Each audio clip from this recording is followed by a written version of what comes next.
Sejarah Pulau Bali masa perundagian.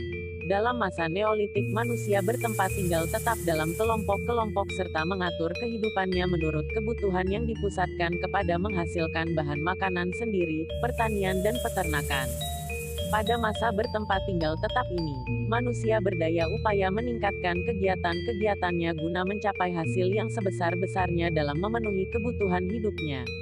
Di zaman ini jenis manusia yang mendiami Indonesia dapat diketahui dari berbagai penemuan sisa-sisa rangka dari berbagai tempat.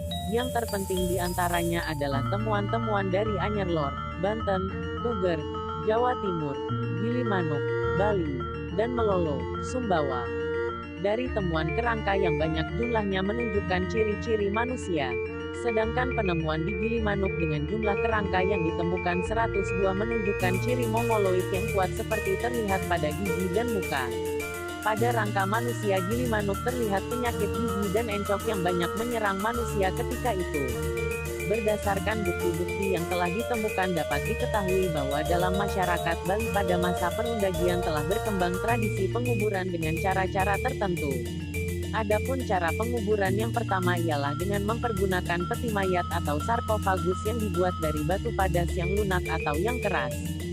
Cara penguburannya ialah dengan mempergunakan tempayan yang dibuat dari tanah liat seperti ditemukan di tepi pantai Gilimanuk, Jembrana. Benda-benda temuan di tempat ini ternyata cukup menarik perhatian, di antaranya terdapat hampir 100 buah kerangka manusia dewasa dan anak-anak, dalam keadaan lengkap dan tidak lengkap.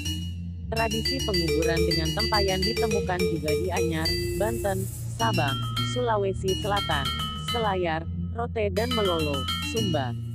Di luar Indonesia tradisi ini berkembang di Filipina, Thailand, Jepang dan Korea. Kebudayaan megalitik ialah kebudayaan yang terutama menghasilkan bangunan-bangunan dari batu-batu besar. Batu-batu ini mempunyai biasanya tidak dikerjakan secara halus, hanya diratakan secara kasar saja untuk mendapat bentuk yang diperlukan. Di daerah Bali tradisi megalitik masih tampak hidup dan berfungsi di dalam kehidupan masyarakat dewasa ini. Adapun temuan yang penting ialah berupa batu berdiri, menhir, yang terdapat di Pura Ratu Gede Pancering Jagat di Trunyan. Di pura ini terdapat sebuah arca yang disebut Arca Datonta yang memiliki ciri-ciri yang berasal dari masa tradisi megalitik. Arca ini tingginya hampir 4 meter. Temuan lainnya ialah di Sembiran, Buleleng, yang terkenal sebagai Desa Bali Kuna, di samping desa-desa Trunyan dan Tenganan. Tradisi megalitik di Desa Sembiran dapat dilihat pada pura-pura yang dipuja penduduk setempat hingga dewasa ini. Dari 20 buah pura ternyata 17 buah pura menunjukkan bentuk-bentuk megalitik dan pada umumnya dibuat sederhana sekali. Di antaranya ada berbentuk teras berundak, batu berdiri dalam palinggi dan ada pula yang hanya merupakan susunan batu kali. Temuan lainnya yang penting juga ialah berupa bangunan-bangunan megalitik yang terdapat di Gel-Gel, Klungkung. Temuan yang penting di desa Gel-Gel ialah sebuah arca menhir yaitu terdapat di Pura Panataran Jero Agung.